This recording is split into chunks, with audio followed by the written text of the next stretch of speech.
Good morning students. आज हम कक्षा 12वीं में हिंदी में पढ़ेंगे बच्चों फिराक गोरखपुरी द्वारा रचित रुबाइयाँ और गज़ल। सबसे पहले हम फिराक गोरखपुरी के बारे में जानते हैं। इनका मूल नाम था रघुपति सहाय फिराक। इनका जन्म हुआ 28 अगस्त 1896 गोरखपुर में, उत्तर प्रदेश में। इनकी शिक्षा रामकृष्ण की कहानियों से शुरुआत हुई और बाद की शिक्षा अरबी, फारसी और अंग्रेज़ी में हुई। 1917 में डिप्टी कलेक्टर के पद पर चयनित हुए। फिर स्वराज आंदोलन के लिए 1918 में ये पद उन्होंने त्याग दिया। 1920 में स्वाधीनता आंदोलन में हिस्सेदारी के कारण 1.5 वर्ष की इनको जेल हुई और इलाहाबाद विश्वविद्यालय के अंग्रेजी विभाग में अध्यापक रहे। इनको सम्मान मिला गुले नगमा के लिए साहित्य अकादमी पुरस्कार, ज्ञानपीठ पुरस्कार और सोवियत लैंड नेहरू अवार्ड। महत्वपूर्ण इनकी कृतियाँ थी गुले नगमा, बज़्म ज़िंदगी, रंगे शायरी, उर्दू गज़ल गोई आदि। इनका निधन हुआ सन 1983 में और इन्होंने कहा, अब तुमसे रुखसत होता हूँ, आओ संभालो साज़े गज़ल, नए तराने छेड़ो, मेरे नगमों को नींद आती है। उर्दू शायरी का बड़ा हिस्सा रोमानियत, रहस्य और शास्त्रीयता से बंधा रहा है, जिनमें लोक जीवन और प्रकृति के पक्ष बहुत कम उभर पाए हैं। नज़ीर अकबरबादी, इल्ताफ़ हुसैन हाली जैसे जिन कुछ शायरों ने इन रिवायत को तोड़ा है, उनमें एक प्रमुख नाम फिराक गोरखपुरी का भी है। अब फिराक गोरखपुरी ने परंपरागत भावबोध और शब्द भंडार का उपयोग करते हुए उसे नई भाषा और नए विषयों से जोड़ा है। उनके यहाँ सामाजिक दुख दर्द व्यक्तिगत अनुभूति बनकर शायरी में ढला है। इंसान के हाथों इंसान पर जो गुजरती है, उसकी तल्ख सच्चाई और आने वाले कत्ल के प्रति एक उम्मीद, दोनों को भारतीय संस्कृति और लोक भाषा के प्रतीकों से जोड़कर फिराक ने अपनी शायरी का अनूठा महल खड़ा किया है। उर्दू शायरी अपने लाक्षणिक प्रयोगों और चुस्त मुहावरेदारी के लिए विख्यात है। शेर लिखे नहीं जाते, कहे जाते हैं, यानी एक तरह का संवाद प्रमुख होता है। मीर और गालिब की तरह फिराक ने भी कहने की इस शैली को साध कर आम आदमी या साधारण जन से अपनी बात कही है। प्रकृति, मौसम और भौतिक जगत के सौंदर्य को शायरी का विषय बनाते हुए कहा है, दिव्यता भौतिकता से पृथक वस्तु नहीं है, जिसे हम भौतिक कहते हैं वही दिव्य है। फिराक की रुबाई में हिंदी का एक घरेलू रूप दिखता है। भाषा सहज और प्रसंग भी सूरदास के वात्सल्य वर्णन की सादगी की ही याद दिलाता है। मुझे चांद चाहिए मैयारी, मैं चंद्र खिलौना ले हूँ। सूरदास जी के वात्सल्य में सूरदास जी ने जो वर्णन किया है कि कृष्ण जी किस तरह से अपनी माँ से जिद लगाते हैं कि मैया मुझे चंद्र खिलौना ले हूँ, तो वही बात, वही वात्सल्य यहाँ पर उभर कर आता है। जैसे उनके जैसे बिंब आज भी उन बच्चों के लिए एक मन लुभावन खिलौना है जो वातानुकूलित कमरों में बंद नहीं रहते, छत पर चटाई बिछाकर सोते हैं तथा चंदा मामा के नदियाँ किनारे उतरने और कल्पित दूध भात खाने की कल्पना से निहाल हैं। मामा भी तो आज एक साक्षात खिलौना है बच्चों का, खासकर उन बच्चों का जिनके जीवन में महंगी खिलौने भले ही न हों, पर चंद्राब रिश्तों का मर्म समझते हैं। एक कठिन दौर यह है, घर लौट बहुत रोए माँ बाप अकेले में, मिट्टी के खिलौने भी न थे सस्ते मेले में। अब एक माँ बाप की जो मजबूरी है वो यहाँ पर फिराक गोरखपुरी ने दर्शाई है कि किस तरह से एक माँ बाप इस कदर गरीब होते हैं कई बार कि अपने बच्चों के लिए मिट्टी के खिलौने तक भी नहीं खरीद सकते।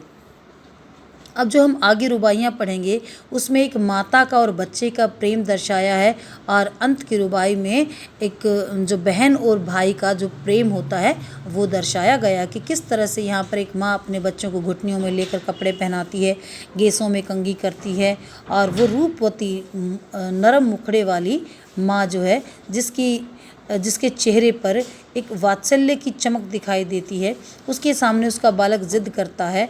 और कुछ विलक्षण प्रयोग यहाँ पर हिंदी के और उर्दू भाषा के अनूठे जो गठबंधन है, जिस तरह गांधी जी हिंदुस्तान के रूप में पल्लवित करना चाहते थे।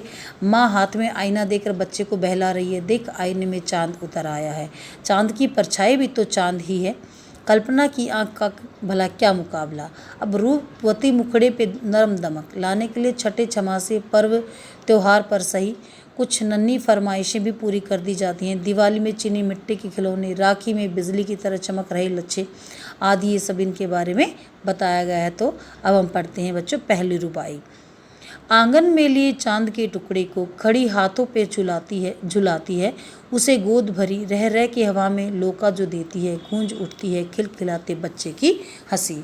अब हम इसको लिख सकते हैं कि प्रस्तुत रुबाई हमारी हिंदी की पाठ्य पुस्तक आरोह भाग 2 में संकलित फिराक गोरखपुरी द्वारा रचित है। इसमें माता और बच्चे का जो वात्सल्य या उनके प्रेम का वर्णन किया गया है कि किस प्रकार एक माँ अपने बच्चे को गोद में लेती है और उसको हवा में उछालती है और उसको फिर पकड़ लेती है। इस तरह से बच्चा जो है झूलता है उस अपनी माँ की गोद में, और रह रह कर जब बच्चे को माँ उछालती है और उसको फिर से गोद में लेती है तो बच्चा जो है खिलखिला कर हंसता है और चारों तरफ वो जो नन्हे बच्चे की खुशी, उसकी हंसी की जो आवाज़ है वो गूंज उठती है। आंगन में लिए चांद के टुकड़े को खड़ी हाथों पे झुलाती है, उसे गोद भरी। अब एक माँ अपने बच्चे को अपनी गोद में लिए हुए खड़ी है और आंगन में अब चांद के टुकड़े को, अब चांद का टुकड़ा किसके लिए कहा गया है? एक छोटे बच्चे के लिए कहा गया है, क्योंकि हर माँ को अपना बच्चा उतना ही प्यारा लगता है। अब जिस प्रकार कहते हैं ना चंद्रमा बहुत सुंदर है, उसी तरह हर माँ को अपना बच्चा भी बहुत सुंदर लगता है। तो अपने चांद के समान सुंदर मुखड़े वाले बच्चे को एक माँ अपने हाथों में लिए हुई, अपनी गोद में लिए हुई खड़ी है और हवा में उसको उछाल कर उसको लोका देकर और फिर अपनी गोद में वापस लेती है, इनके उसको खिला रही है और एक बच्चे की हंसी ऐसे में गूंज उठती है चारों तरफ। नहला के छलके निर्मल जल से उलझे हुए गैसों में कंघी करके अब एक माँ अपने बच्चे को स्वच्छ साफ निर्मल जल से अपने हाथों से पानी छलका कर नहलाती है। फिर नहला के उसके बालों में बहुत प्रेम से कंघी करती है और अपने घुटनों में लेकर पहनाती है कपड़े। जब घुटनियों में लेके पहनाती है कपड़े, किस कदर बच्चा प्यार से देखता है अपनी माँ के मुंह की तरफ। जब एक माँ अपने बच्चे को घुटनों में लेकर, क्योंकि वो भी बैठ नहीं सकता, बहुत छोटा है, तो अपने घुटनों में लेकर एक माँ अपने बच्चे को जब कपड़े पहनाती है तो बड़े प्रेम से, बड़े प्यार से वो बच्चा अपनी माँ की तरफ निहारता है, देखता है। तो ये है माँ और एक छोटे से बच्चे का वात्सल्य वर्णन। अब आगे है, दिवाली की शाम घर पुते और सजे, चीनी के खिलौने जगमगाते लावें, वो रूपवती मुखड़े पे एक नरम दमक बच्चे के घरौंदे में जलाती है दिए। अब यहाँ पर दिवाली की शाम का वर्णन किया गया कि किस प्रकार एक छोटा बच्चा जो होता है अपना एक छोटा सा घरौंदा बनाता है मिट्टी से, या खेल में एक छोटा सा अपना घरौंदा बनाता है। और दिवाली की शाम है, सभी के घर सजे हुए हैं, लिपे पुते हुए हैं और सभी के घरों में जो है चीनी मिट्टी के खिलौने, ये खेलने वाले खिलौने भी जगमगाते हैं। ऐसे में वो रूपवती मुखड़े पे एक नरम दमक लिए, एक छोटे बच्चे की जो माँ है उसके मुखड़े पर एक नरम दमक है, यानी कि वात्सल्य उसके मन में जो है वो उसके चेहरे पर झलक आया है। अब बच्चे के घरौंदे में जलाती है दिए और अपने छोटे से बच्चे के घरौंदे में, जो कि एक खेल में जो बच्चे घरौंदा बनाते हैं, उस घरौंदे में एक जो माँ है वो एक छोटा सा मिट्टी का दिया जला देती है अपने बच्चे की कुशल क्षेम के लिए, कि आज मेरे बच्चे ने ये जो घरौंदा बना है ये भले ही असली ना हो, लेकिन कल को मेरा बच्चा इसी प्रकार अपना असली का घर भी बनाए। तो ये मन में उम्मीद लिए, मन में आस लिए एक माँ अपने बच्चे के घरौंदे में एक दीपक जलाती है, उसकी कुशल क्षेम चाहती है। आंगन में ठुनक रहा है जिदियाया है, बालक तो है चांद पे ललचाया है, दर्पण उसे दे के कह रही है माँ, दिख आईने में चांद उतर आया है। अब एक माँ अपने बच्चे की जिद पर बड़ी खुश भी होती है, कई बार मन ही मन। आंगन में ठुनक रहा है जिदियाया है, अब छोटा सा बच्चा है, आंगन में इधर उधर घूम रहा है और जिद पकड़ के बैठा है कि मुझे तो चंद्रमा रूपी खिलौना ही चाहिए, मुझे तो चांद का खिलौना ही चाहिए। अब माँ उसकी जिद को किस कदर पूरा करती है कि एक छोटा सा आईना अपने बच्चे के सामने करती हैं और क्या कहते हैं कि देखो आईने में चांद ही उतर आया है। अब एक माँ तो अपने बच्चे को ही चंद्रमा के समान सुंदर बताती हैं, इसीलिए वो कहती हैं कि देख आईने में चंद्रमा ही आ गया है, और बच्चे को बहलाती हैं कि देखो ये चंद्रमा ही है। तो इस प्रकार एक बच्चे का और माँ का वात्सल्य वर्णन यहाँ पर असीम जो है वो दर्शाया गया है। अगला है, रक्षाबंधन की सुबह रस की पुतली, छाई है घटा गगन की हल्की हल्की, बिजली की तरह चमक रहे हैं लच्छे, भाई की है बांधती चमकती राखी। अब इसमें क्या कहा गया है कि रक्षाबंधन का वर्णन यहाँ पर किया गया है कि किस प्रकार एक बहन अपने भाई की कलाई पर राखी बांधती है। रक्षाबंधन की सुबह रस की पुतली।